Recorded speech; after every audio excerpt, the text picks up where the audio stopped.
Dengue factory ಆಗಿದೆ ಸರ್ಕಾರಿ ಪ್ರಾಥಮಿಕ ಆರೋಗ್ಯ ಕೇಂದ್ರ. ಜನರ ಆರೋಗ್ಯಕ್ಕಾಗಿ ಸರ್ಕಾರ ನೀಡಿದ ಅನುದಾನಗಳು ನೀರಿನಲ್ಲಿ ಮಾಡಿದ ಹೋಮಗಳಾಯಿತೆ. ವೈದ್ಯ ನಾರಾಯಣೋ ಹರಿ ಎನ್ನುವುದು ವೈದ್ಯನೇ ನರನ ನರಗಳನ್ನು ಹರಿ ಎನ್ನುವಂತಾಗಿದೆ. ಉಚಿತವಾಗಿ ನೀಡಿದ ಆಂಬ್ಯುಲೆನ್ಸ್ಗಳನ್ನು ಬಳಕೆ ಮಾಡದ ಆರೋಗ್ಯ ವೈದ್ಯ ಮಹಾಶಯರು. ಸರ್ಕಾರ ನೀಡಿದ ಆಂಬ್ಯುಲೆನ್ಸ್ ಬಳಸದೆ ತುಕ್ಕು ಇಡಿಸಿದ ವೈದ್ಯ ನಾರಾಯಣರು. ಜನರ ಆರೋಗ್ಯಕ್ಕೆ ಕವಡೆ ಕಾಸಿನ ಕಿಮ್ಮತ್ತಿಲ್ಲವೇ? ಡಿಎಚ್ಒ ಡಾಕ್ಟರ್ ಸುನೀಲ್ ಕುಮಾರ್ ಆಸ್ಪತ್ರೆಯ ಅವ್ಯವಸ್ಥೆಗೆ ತಾರ್ಕಿಕ ಅಂತ್ಯ ನೀಡುತ್ತಾರಾ?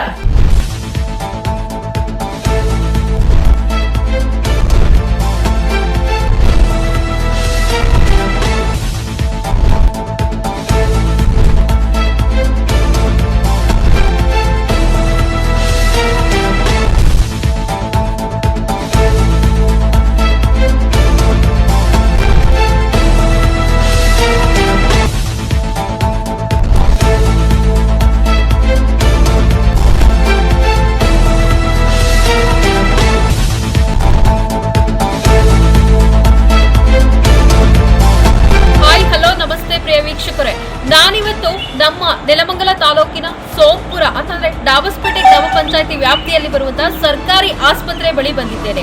ಯಾಕೆಂತಂದ್ರೆ ಇತ್ತೀಚಿನ ದಿನಗಳಲ್ಲಿ ಸುಮಾರು 2-3 ತಿಂಗಳಿಂದ ಈ ಒಂದು ಡೆಂಗ್ಯೂ ಅನ್ನುವಂತಹ ಮಹಾಮಾರಿ ರಾಜ್ಯಾದ್ಯಂತ ದೇಶಾದ್ಯಂತ ಎಲ್ಲಾ ಜನರನ್ನ ಆವರಿಸಿಕೊಳ್ತಿದೆ. ಇಂತಹ ಸಂದರ್ಭದಲ್ಲಿ ಸ್ವಚ್ಛತೆಯನ್ನ ಕಾಪಾಡಿಕೊಳ್ಬೇಕಾದಂಥದ್ದು ಪ್ರತಿಯೊಬ್ಬ ನಾಗರಿಕನ ಕರ್ತವ್ಯವಾಗಿದೆ. ಆದ್ರೆ ಅದಕ್ಕೂ ಮೊದಲು ನಮ್ಮ ಈ ಒಂದು ಸರ್ಕಾರಿ ಹಾಸ್ಪಿಟಲ್ಗಳ ವ್ಯವಸ್ಥೆ ಹೇಗಿದೆ ಅನ್ನೋದ್ರ ಬಗ್ಗೆ ನಾವು ತಿಳ್ಕೋಬೇಕು. ಯಾಕೆಂತಂದ್ರೆ ಇವತ್ತು ಸಣ್ಣದೊಂದು ನೆಗಡಿ ಆಯ್ತಂದ್ರೆ ಕೆಮ್ಮಾಯ್ತಂದ್ರೆ ನಾವು ಮೊದಲು ಬರೋದು ಆಸ್ಪತ್ರೆಗೆ.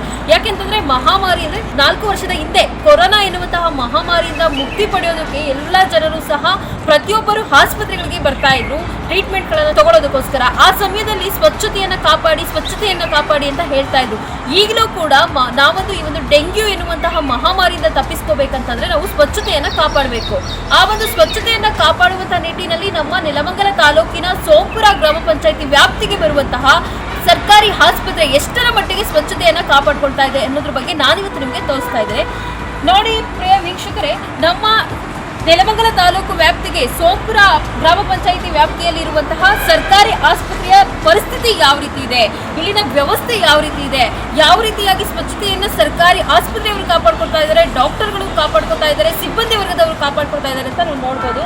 ಆ ಆಸ್ಪತ್ರೆಯಲ್ಲಿ ಬಳಸುವಂತಹ ಪ್ಲಾಸ್ಟಿಕ್ಗಳನ್ನ ಕಾಟನ್ಗಳನ್ನೆಲ್ಲ ತಂದಿಲ್ಲಿ ಗುಡ್ಡೆ ಹಾಕಿದ್ದಾರೆ. ಯಾವ ರೀತಿಯಾದಂತಹ ಅವುಗಳನ್ನು ಒಂದು ಡಿಸ್ಪೋಸ್ ಮಾಡಬೇಕು ಅನ್ನೋದ್ರ ಬಗ್ಗೆ ಕೂಡ ಡಾಕ್ಟರ್ಸ್ಗಳಿಗಾಗಲಿ ಅಥವಾ ಇಲ್ಲಿ ಕೆಲಸ ಮಾಡುವಂತಹ ಕಾರ್ಯನಿರ್ವಹಿಸುವಂತಹ ಸಿಬ್ಬಂದಿ ವರ್ಗದವ್ರಿಗಾಗಲಿ ಗೊತ್ತಾಗ್ತಾ ಇಲ್ಲ.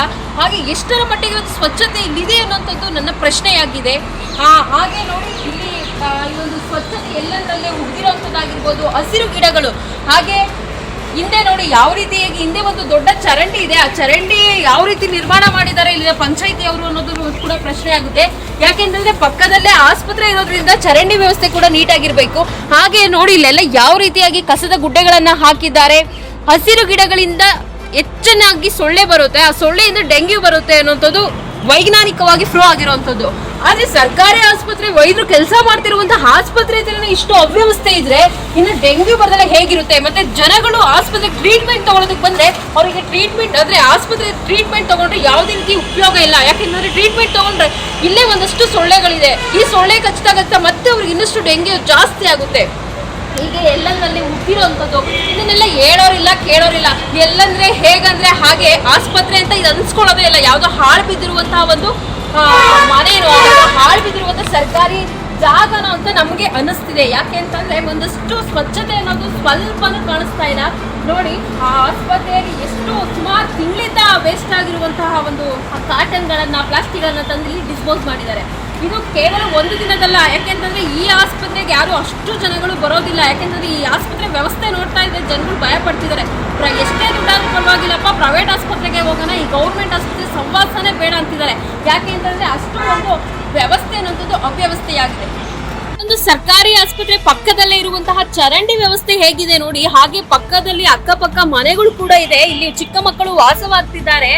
ಈ ಒಂದು ಪಂಚಾಯತಿ ವ್ಯಾಪ್ತಿಗೆ ಬರುವಂತಹ ಪಂಚಾಯತಿ ಮೆಂಬರ್ಗಳಾಗಿರ್ಬೋದು, PDO ಆಗಿರ್ಬೋದು, ಅಥವಾ ಒಂದು ಅಧಿಕಾರಿಗಳು ಏನ್ ಮಾಡ್ತಾ ಇದ್ದಾರೆ, ಎಲ್ಲಾ ಕಡೆ ಡೆಂಗ್ಯೂ ಬರ್ತಿದೆ ಅಂತ ಹೇಳಿ ಪ್ರತಿದಿನ ಮಾಧ್ಯಮಗಳಲ್ಲಿ ತೋರಿಸ್ತಾ ಇದ್ದಾರೆ.